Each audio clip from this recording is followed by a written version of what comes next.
Welcome to DM Talk. I had technical issues and hopefully I don't have any more. We're going to see if I'm having issues, and I don't think so. Let me see. It says...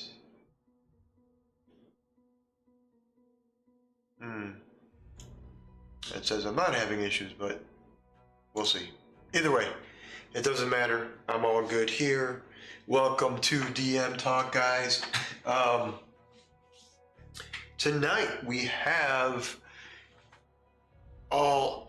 everything's open on topics, but let me get into this because this is important. Last week we explored many facets of Dungeons and Dragons, many connections. When you make a character, you roll 4d6. You have different ways to make a character. 3 ways. We've explored that, and I said that last video we're going to have a connection. And tonight we're going to go over that before we get into no holds barred topic or whatever it is you guys want to talk about tonight. I wanted to talk about that because it's important. You roll your character, you do standard array, point allocation, or roll dice. Here's the connection. Let's say, I said last week, and I went over it briefly. Let's say that you roll badly. You roll bad. Well, that's kind of crappy and things happen. Remember I said that? Let me make sure my connection's good. I've been having technical issues all day. Yeah, well, if I don't stream on Facebook, I'll go ahead and post it later. But either way, here is the main problem. You make your character, let's say you roll, right? You said, forget point allocation, I'm rolling, it's bad, you're having a bad night, role playing. Is it fun? Here's the connection. Drum roll, please. Okay, so you rolled badly, and now you're role playing. Your role playing is bad. You're having a bad night. You're not having fun. So what do? Rip up your character and leave? I mean, you can. No one says you can't do it. I mean, it does happen. But can it happen? Yes. I've had really bad games when I was a younger guy, role-playing different games, role-playing Dungeons and Dragons. You just have nights that are horrible. So what do? How do you fix it? Well, you move on. You just, without saying, hey, I made a mistake. I'm completely can't roll tonight. My role playing's off. Whatever. It happens. Fundamentally, Dungeons and Dragons, it's a game, right? We're having a good time, right? Well, sometimes you don't have a good time because you're just having a bad night. It does happen. We're all human beings, and we're not going to have good nights. And sometimes that's the problem. So how do you fix all that? There's no easy way to fix it. I mean, let's be honest. If you're having a crappy night, you're having a crappy night. And here's the connection. How do you fix this, Henry? How do you fix it? Easy. I'm watching. You haven't told me any solutions. I'm giving you a solution.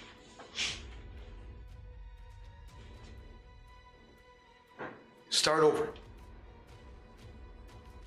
Tell the DM, hey, Give me a 5-minute break. Start over. Not the game. From that point in that game, if you're having a crappy night, you're missing your checks, your role playing's off, take 5. Take a breather. Walk outside. Take a deep breath. Drink some water. That's how you do things. Defuse the situation by walking away from the table and then listening to yourself and saying, hey, how can I make this better? Just like in a job, you don't continue being angry. You walk away, or whatever situation you got in, just walk away. There's nothing really you can do.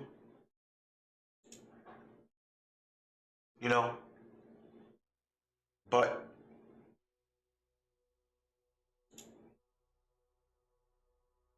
either way, it is what it is.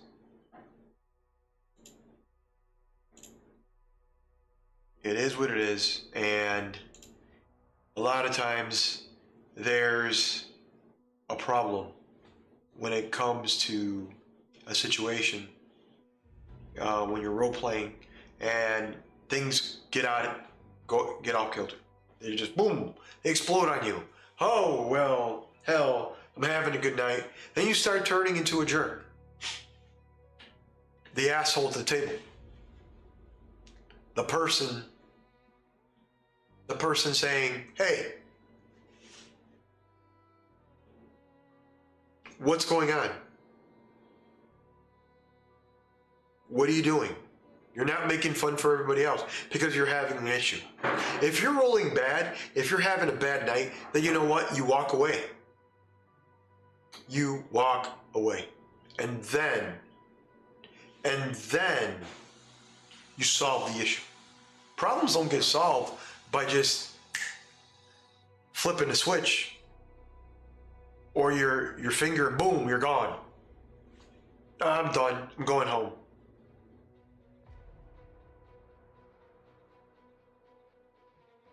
I mean, what do you think's going to happen? Huh? I mean, you could pretend the problem's solved. You could say, well, I'm leaving. I'm not making fun for everybody else because I'm having an issue. Nope.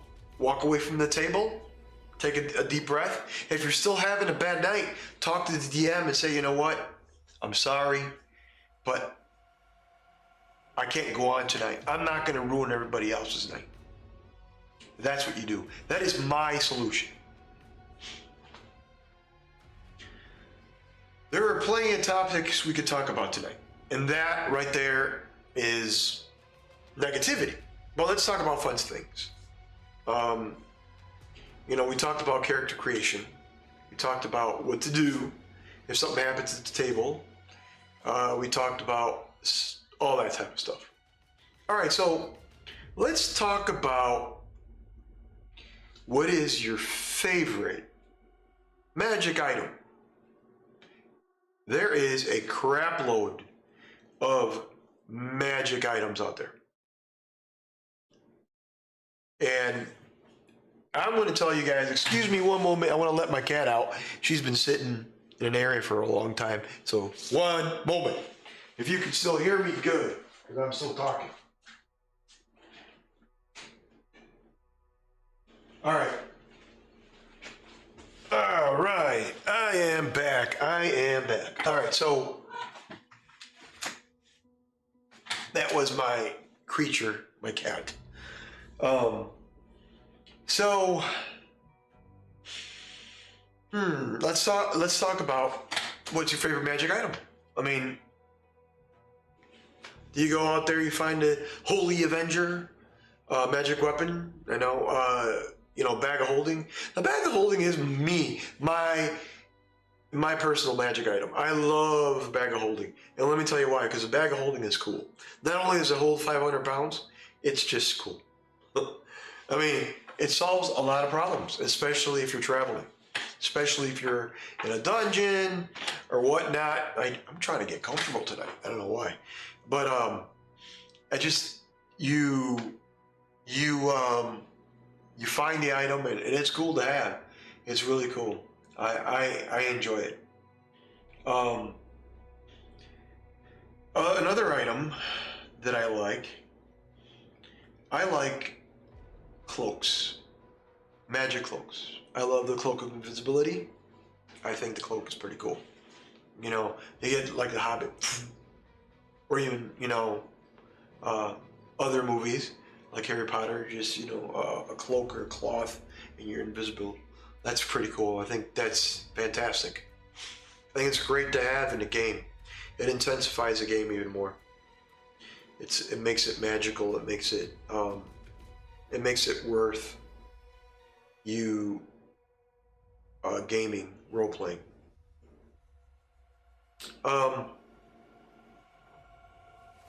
So what are the main issues with having a strong magic item? Let's say you have this item, right?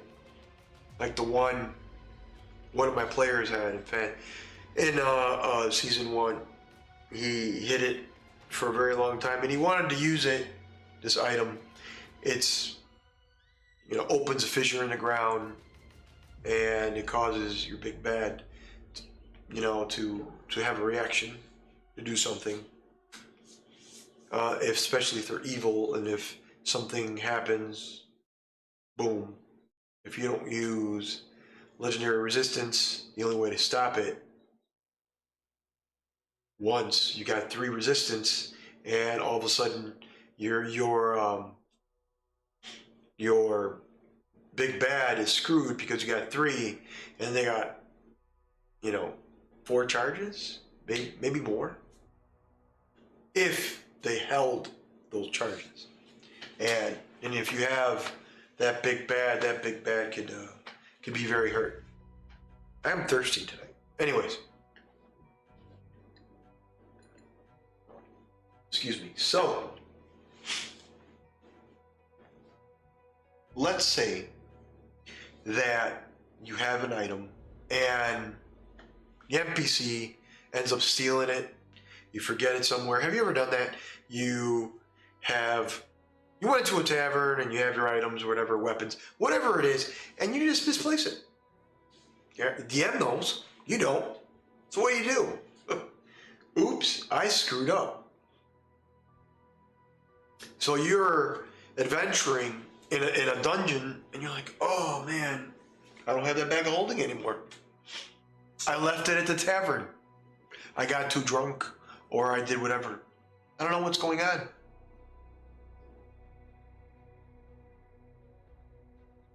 So it's just one of those things.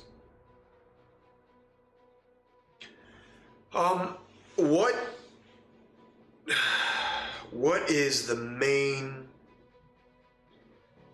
main goal? If you lose your item or weapon, right?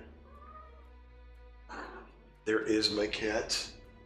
She's going crazy. She's in the back. You lose your item, you lose your weapon, and all of a sudden, right? You go adventuring in a dungeon, and like I said before, and you lose it, and you forget about it. So your buddy, you say, hey, I got a dagger, I got a slingshot, or I got a mace, whatever it is, you grab it, and you're pissed because it's like, oh my god, I left it in a tavern. What do you do? Yes, Charlie. That's my cat. Oh man. What do? You just leave it? Let it go? Well, sometimes you don't have a choice. Sometimes you just have to let it go. You adventure with your party and you're like, I'm useless because I left my bag of holding and my holy avenger at the bar because I wasn't paying attention. Do we all make mistakes as players? Yeah, we do. And DMs too. I've made plenty of mistakes, and it happens. It just happens. And what are you going to do? I am definitely going to fix my ponytail. So you forget, and we're all human. We forget, and things happen. And guess what happens? Boom! Explosion. You have a battle, and you're like, oh, I wish I had my Holy Avenger. I forgot my Holy Avenger. My Holy Avenger is at the tavern. Tavern A. Miles back, and we are in the Underdark. And all of a sudden, you know, shit happens, and boom! You have issues. You just have issues. What do? Oh, wait. Let me borrow a weapon. Embarrassing. What happened to that Holy Avenger? Well, I misplaced it. Things happen. It's funny. It's hilarious. It is. You have to look at it with a lightly, because it is funny. What about, let's move on from that. Okay, so magic items, all that stuff. Let's move on. So, as a DM to all the DMs in the streaming world that do what I do, stream. What do you all think of the whole mic and camera thing? I mean, it's all part of what we do. We are DMs, because when I was a kid, I didn't have any of this. I just had the screen, and we played, and we had a good time. I'm doing what I'm doing now, doing what I love. But what do you all think about that? I mean, I got to talk about it because it's amazing. I am not a professional when it comes to this stuff at all. I'm not. And I'm learning as I go, and it's amazing experience. But it is also frustrating because just like it happened, I can't stream on certain platforms because, of issues. And it happens. But enough of that. Let's move on. I said I was going to talk about anything tonight, and I just wanted to release my frustration. So let's say that, and I have a scenario for you. You have 3 doors in front of you, right? You have 3 doors. They all look the same, all right? You have a party with you. Let's say 6 adventurers, including you, all right? What do you guys do? Are you forceful? Are you forceful with the door? Are you going to smash it? Are you going to try it? Are you going to investigate? Are you going to use a little? What can I do magically? Are you going to turn into a fly if you're a druid and then enter in a keyhole? Are you going to look around for traps if you're a thief? Excuse me, a rogue. Thief was a past. So what will you do? You have 3 doors. I know what my guys would do. I know at least 2 of them would crush it, and I know one of them would be investigating. They would pull the Mission Impossible. Let's go look underneath the crack, make sure what's behind the door. Or a piece of wood, let me, stuff like that. It's bad creak sound. Either way, what would you do? Well, there's options. And a lot of times when you have a problem in a party, right? And there's a solving, we got to solve this problem. There's 3 doors. It might be simple, it might not. Door number 1, you try to open it. It doesn't open. What? Hello on Twitch. What's up? Welcome. I had technical issues. Now I don't. I'm good now. So we're talking about 3 doors in front of you. You go to door number 1. You try to open the door and it doesn't open. If you have a party with you, your party, are you the forceful player? Would you crush the door? Would you investigate? Would you use magic? You have 3 doors in front of you. Behind you is a broken, you're in a cave per se. And there's 3 doors in front of you. Behind you, there's more entrances to the cave. You just came from that way, but there's 3 doors in front of you. So door number 1, you try it, doesn't work. Door number 2, it pushes open. Fine. One opens, the other one doesn't. Door number 3, you try to open it, it does not. So if you have a party, you have all these thoughts. Oh, I'm gonna try to break it because I'm the strong orc, or I'm the dwarf that wants to use my shield to break the door, or I'm gonna use some form of magic. What would you do? It's very simple. Or not. If you're the DM, the door that's open, everybody's like, let's go look. Perception roll. Why? Just look. All right. It's a dark room. Right? You see a flickering of light up ahead. Something moving. But it's dark generally where the door is at. But you can see light up ahead. The door is half open. One of the party members, they look, tells the others, hey, there's light up ahead. So now you have a choice. The whole party goes in one door because that's the one that's open, right? But let's say as a DM, door number 1, you had a creature there, right? And door number 3, you had traps. But now you had a door that's open. That was a role-playing door, right? As a DM, you had a door open and there's going to be, whatever you have as a DM, whatever you have written, right? So everybody's like, oh, they're going to go into open door because it's easier. Maybe not. Maybe they're going to cast light. Maybe they're going to tread lightly. Maybe they won't go in. You don't know what your party is going to do. Even as a player, you all are going to decide. But as a DM, you look at your players and they're going to tell you, well, we're going to do this, we're going to do that. So it's up to you as a DM to, you have to, it's like, how should I put it? Improv, for example. You're going to have to improvise, right? Improvise a situation if you don't have anything going on. And door number 2, let's say the only thing you had is that flickering light at the end of the hall or the corridor, whatever. And that's all you had. Nothing major, nothing. So your group, they're going to go investigate and do what they can to go to that light. Let's say they all do that. So now potential experience, right? And they all went in the middle.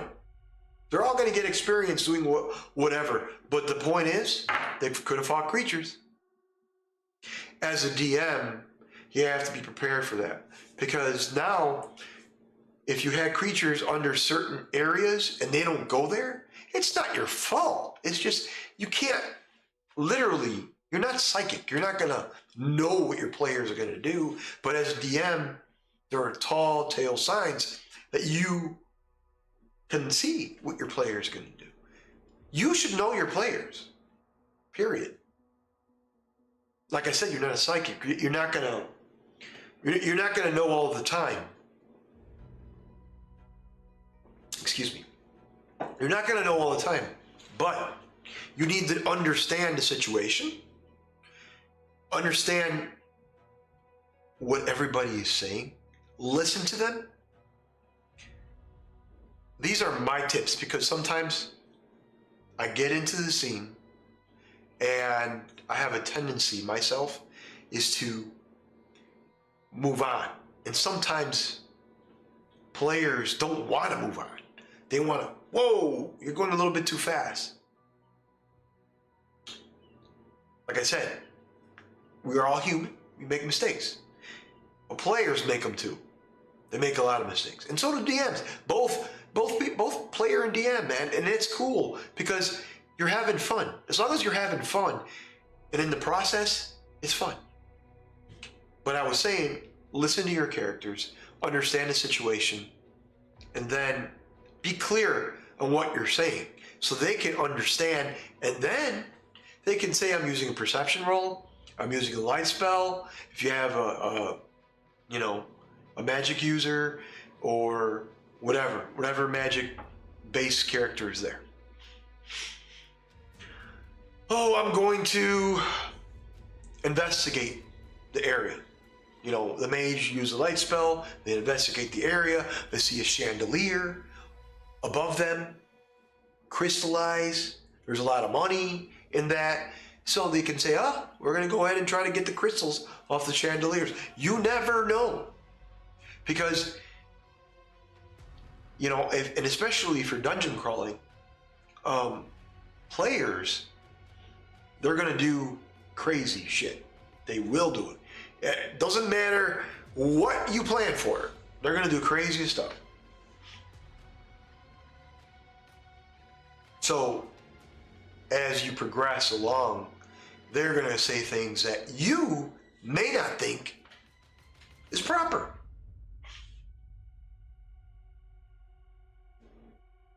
They're going to say, well, we're going to stay here in the chandelier area. Well, maybe you had something at the end of the flickering light. There was somebody that needed help. A woman that was tied up by a group of goblins or whatever.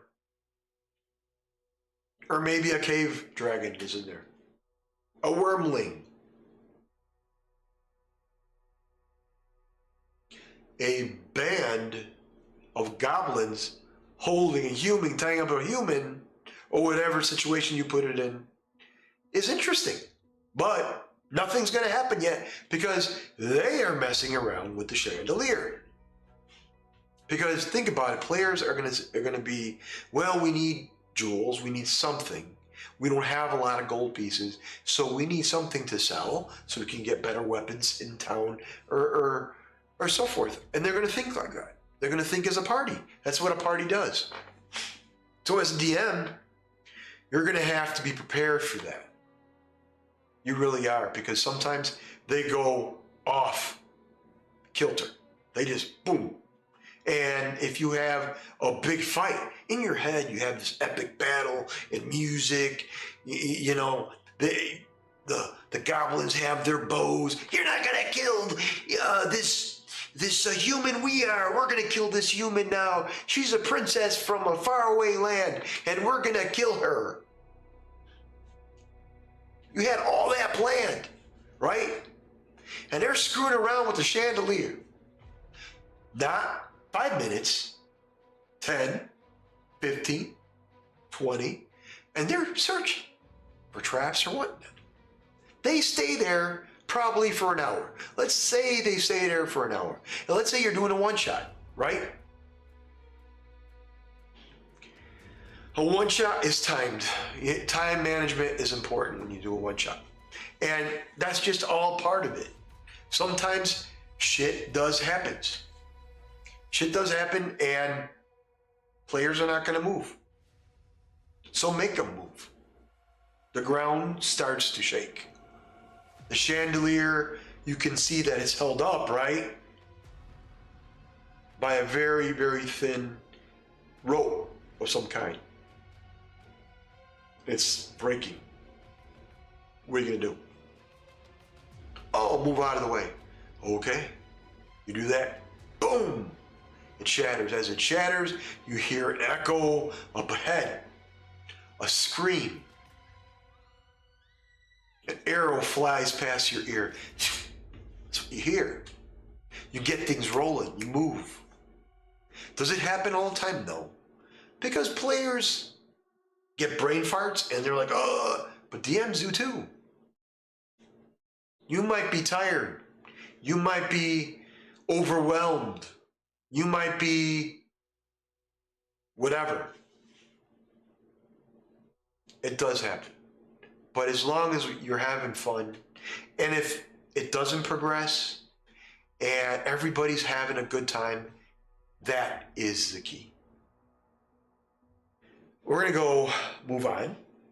And I just wanted to say that because as a DM, you make mistakes.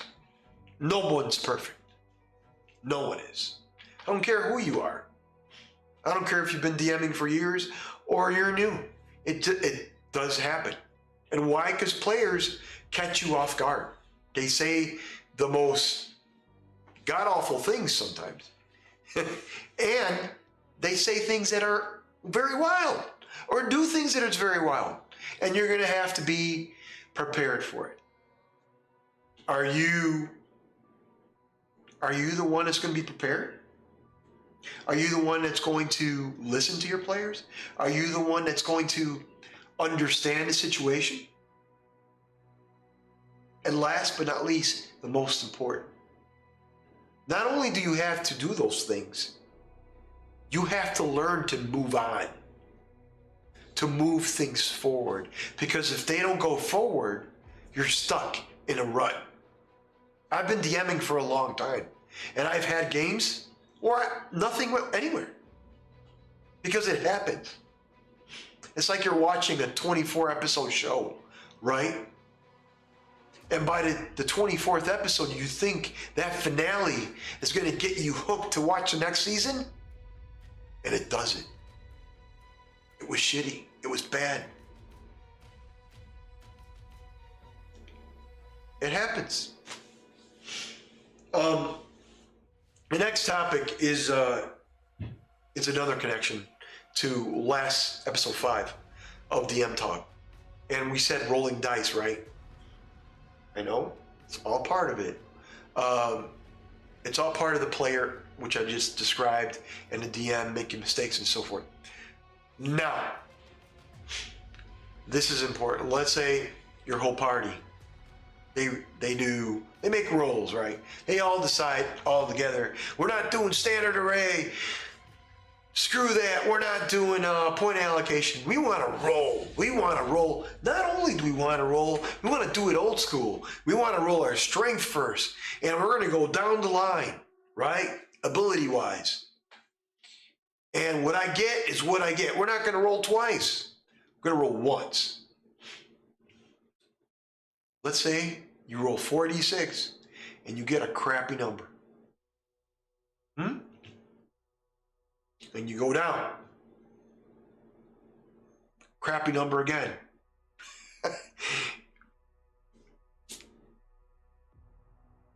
Well, guess what happens? Absolutely nothing. Everybody's still going to have fun. Why?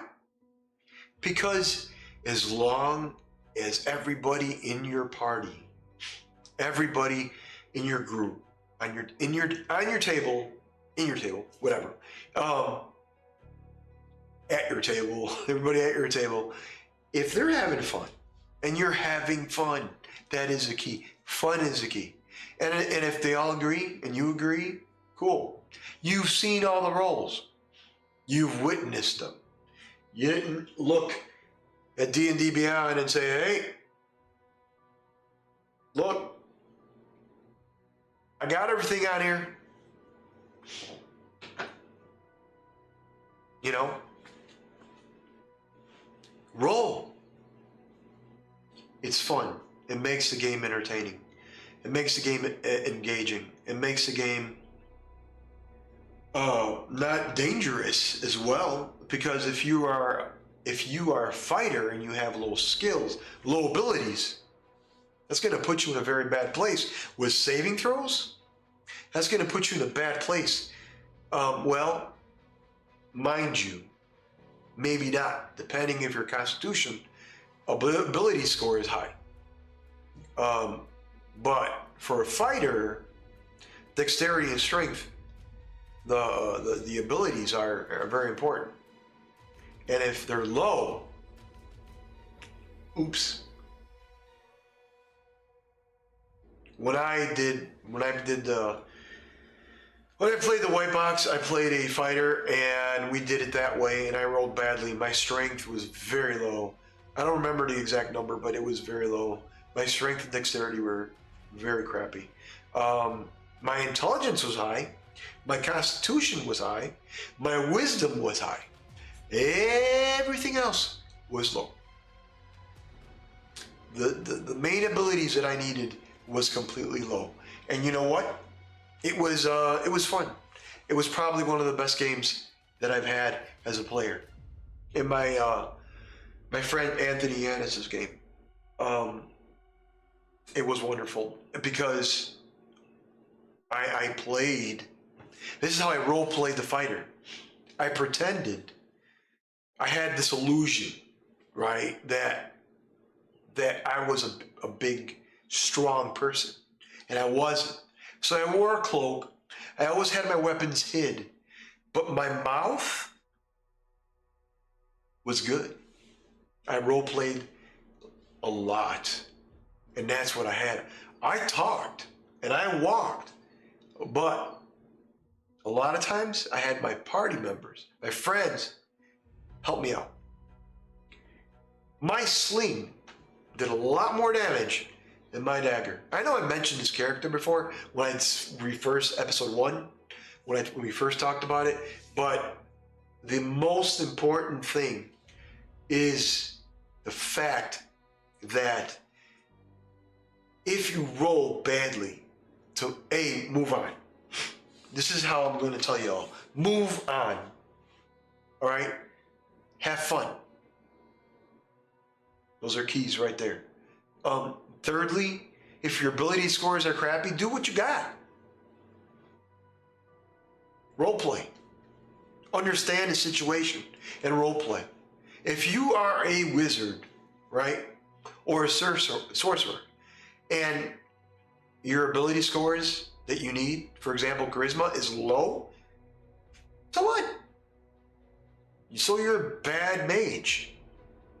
Big deal. Role play it. You don't think you can't get a 20 on a 20-sided? You will. You don't think you can't hit a target number? You will. Role play it. Be the strongest mage that you can be. Be the strongest fighter that you can be by role playing it. And I stress this a lot because that is the key. A lot of gamers out there, a lot of people who love role playing forget the role playing part. They do. They love to say, "Oh man, I had a bad night. My rolls were bad." Really? Yeah, I rolled like crap. My moves I couldn't even produce, and it wasn't fun. All right, so why wasn't it fun? Because you rolled badly? How was the role playing? Oh, the role playing was okay. Why? It shouldn't just be okay. It should be more than okay. Because you got to role play. That's it. Most people are like, yeah, I'm gonna grab my sword. I'm gonna use my my attack, bonus action. Yeah, I'm done. What the hell is that? What about I grab my sword and look at the adversary? I'm gonna kill you with my sword. Act it out. Shit. Your sword's out. You look at your adversary. For our gods. And then just whatever. Role play it. It's fun. That's what it is. Your imagination is somewhere else. It is in that time, in that moment. If you play Vampire the Masquerade, you play Vampire the Masquerade. You're a vampire in that world of darkness. If you are a superhero, you're a superhero. If you are Dungeons and Dragons, then you're in a fantasy setting. Why are you going to talk like this? Oh yeah, I cast Fireball.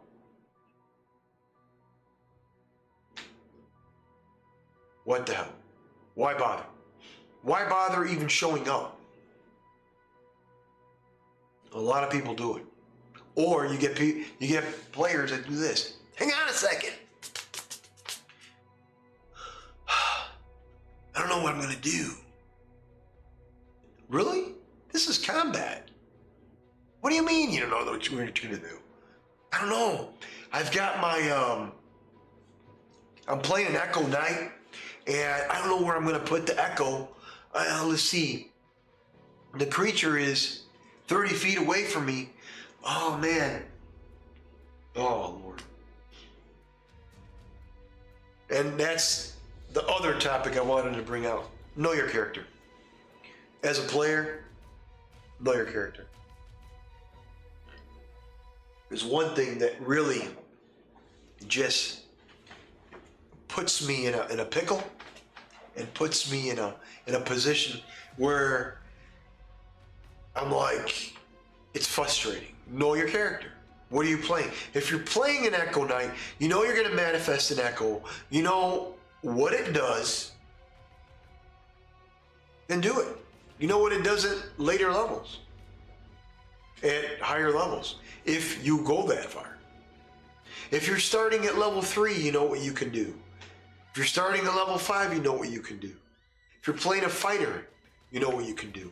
You know your extra attacks. You know your bonus action. You know your action surges. Know your character. It is not the job of the DM to tell you, hey guys, stop. What are you doing? Yeah, it's a bonus action. Yes. Ideally, yes. For me, no. It's irritating. It is. And let me tell you why. Because it disrupts the scene, right? If you're in combat and you have this awesome scene, you know, you have your trolls coming down, and you're describing the scene, you get to a fighter, I don't know what I'm going to do. Let me look at my sheet. I can do an attack, an action surge, maybe.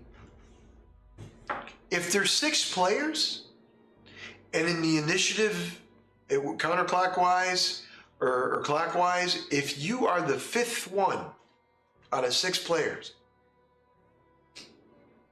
you have time to look at your character and say, okay, attack, bonus action, action surge. I know what I'm going to do. It is combat. It's strategy, right? Do it. Be prepared. As a player, be prepared, know what you're doing, and know the map. If you're playing with minis, know the area. If you're playing with Theater of the Mind, which I prefer, know the situation. Understand the situation. Make sure the DM, on my part, I have to describe my ass off to make sure that you guys, the players, know what's going on. Because very simple. People could be, oh, well, I don't understand what's going on, Henry. You just said that the troll was 40 feet away from us, but yet he's on top of us. How can that happen? It can't happen. Want to know why? Because you didn't explain it correctly, or you didn't describe it. The troll was dashing towards you. He was making a dash move. Whatever. How many actions did he have? You know, you will learn all that through combat. And you should watch a creature. Some creatures have multiple actions, some don't. Whatever it is, you have to, your job as a player, to know your character, know the field, know what you're up against. Well, I don't know what it is. I'm not telling you to go into a book and find out what a troll does. No. You can do that if you want to. It doesn't matter. But the point is, your job as a player, to know your character.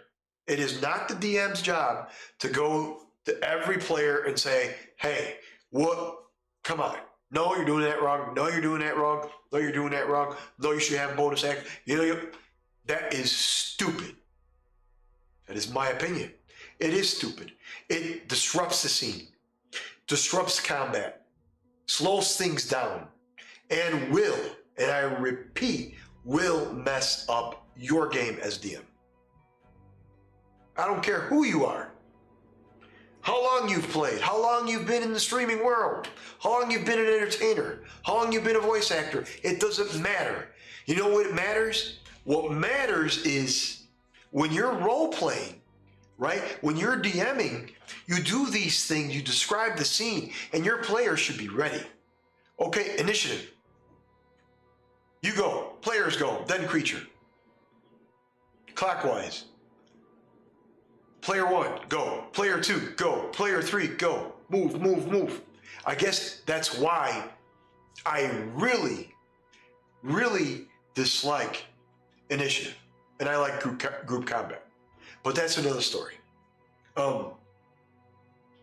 So you go to the player and the player goes, oh, hang on. I'm gonna look at my character sheet. There is a main problem, Henry. I need to do, I don't know what to do. Really, I'm gonna hold my action. And this irritates the fuck out of me. So then all of a sudden, everything goes around, right? I want to check, make sure that I'm streaming well.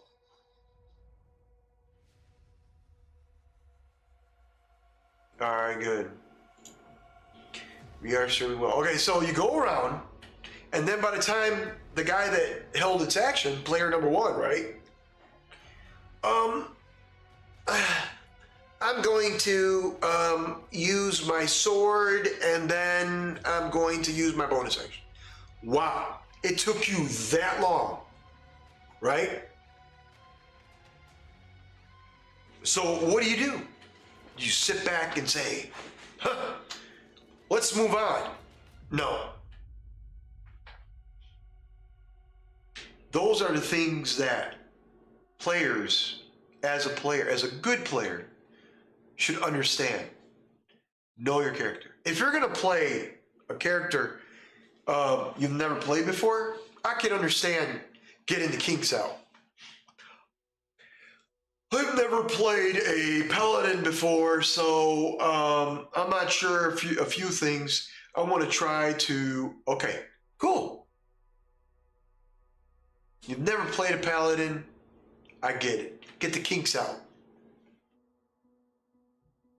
But by the next session, you should be on top of it. And then look at higher levels to see what you can get. Look in the book. All my guys have access to all the books. Look in the book. What do you get at higher levels? Oh, that's cool.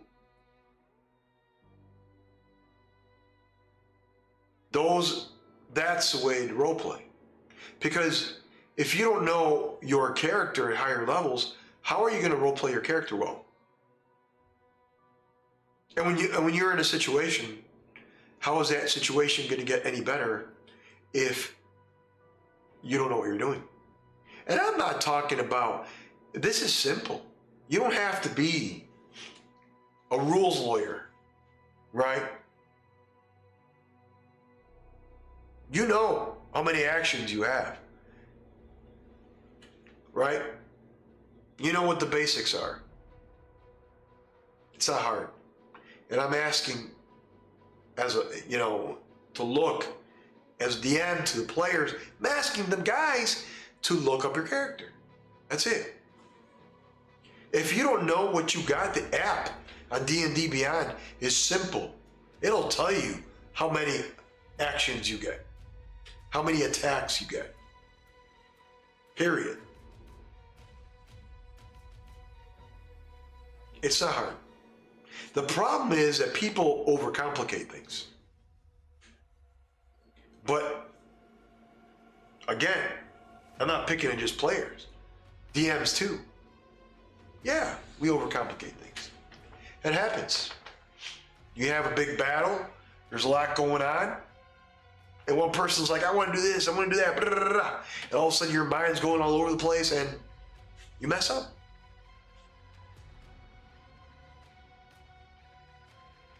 But that's Dungeons and Dragons. In a game, if you're frustrated, angry, right? And these frustrated, angry, and then third, confused. Those three things, and what I mean that is confusion is with anger because and frustration because of whatever's happening at the table, can be can be confusing. There could be a lot of anger because of situations that arises, and sometimes as a DM, you don't know how to diffuse them. That's where experience come along. I don't need rules telling me how to diffuse a situation. I can do it without rules. Easily. I've been DMing for a long time. I know how to do it. It's not hard.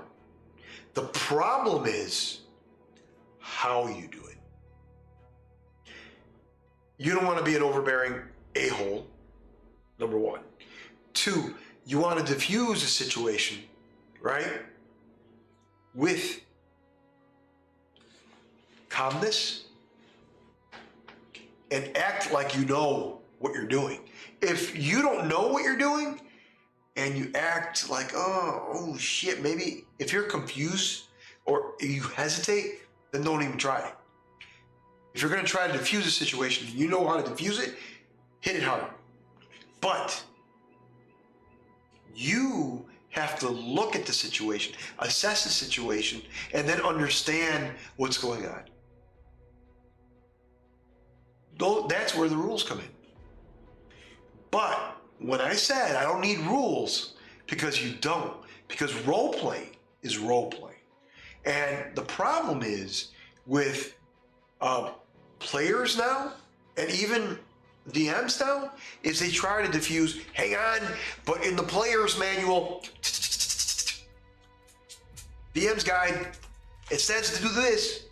No, it doesn't. It's your table, isn't it? It doesn't say to do that. You can diffuse a situation without using a rule. It's simple. When a situation is difficult at the table, move the hell on. Discuss it away from the table, away from the game, because it's going to ruin it. Whatever you have planned, it's going to ruin it. You think that these high streamers that do Dungeons and Dragons, that when they run their games, if they run into a pickle and they diffuse a situation, why do you think when they go in front of thousands of people, they say, the first thing they say, no shouting the rules, please? I've seen it in every event. Want to know why? Because it is the DM's table. It's his shot, his call. It's her shot, her call, not the players. If the players don't like it, then get your ass up and leave the table. That's the way it should be. Seriously. And I really mean that. I'm not being a jerk when I say this, but it's the truth.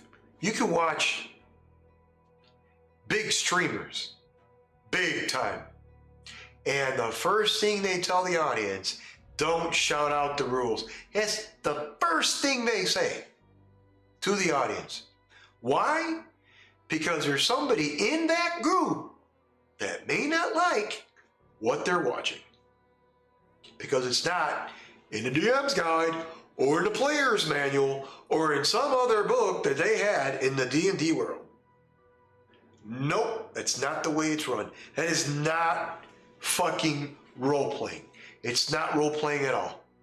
That is not role-playing. When you have to look at the rule and say, hey, on page 25, we have to follow this. Who says? Right? Who says we have to follow all that stuff? We don't.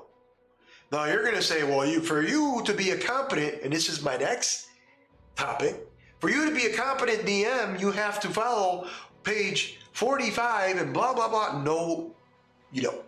It says it in every book, too. You don't have to follow crap.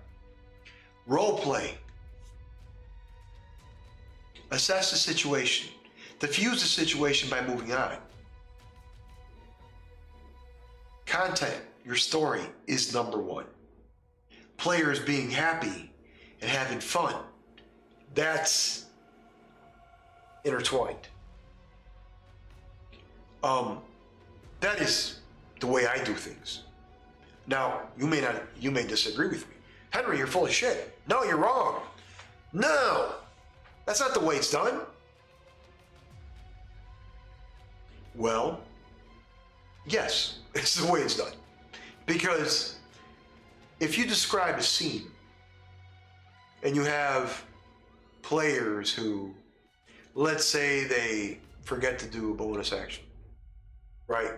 And they had a bonus action. Or let's say they did too much. Well, you're screwing me because player number 4 is casting a spell in his bonus action and he already did it when he first did his action. Whatever. You know, he fucked up the rules. So what you do is you talk to that person after the game. If they continuously do it during the game, yes, you may have to call them out, or her.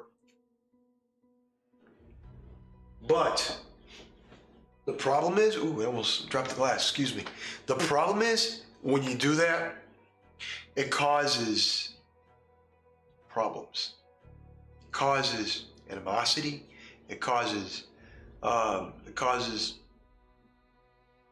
brings the game down. Let's put it that way. And you don't want that. Because in a game, the best part of the game is role-playing. You could have as many rules as you want. You could have amazing rules. And if those rules, you can say, well, you're not applying those rules, Henry. Well, yeah, I'm applying them. I'm just applying them loosely, differently. I want things to run. I don't want things to fall apart. Well, it is falling apart because you're not applying those rules. Well, I don't want to do that. I want to do it loosely, right? I'm still working with the rules, but I'm not putting pressure on somebody, twisting their neck, twisting the story, twisting the game. I'm not putting pressure. Why? The rules of combat are fine. Oh, he has a free action if he drops the sword. He drops the sword, he's got a free action, and it doesn't give you, you could, do it, pick up the sword. Just fucking pick up sword. Really? Oh, that's the thing. How are you going to fix all those issues? And they are issues. And I wanted to connect it from last episode. So, I want to apologize for Creature of the Realm that I'm going to have to upload or record again because, I've had technical issues and I am probably going to do that after this episode. Either way, thank you for watching tonight. Tomorrow we have a big night and we're going to stream exclusively on certain platforms. And I'll let everybody know what platforms they are, not just tonight. But it's going to be fun. We're going to do a different type of thing. And hopefully you guys will enjoy that tomorrow at 8 p.m. Central. Until then, I will see you next week for the next episode of DM Talk. Thank you for showing up, guys.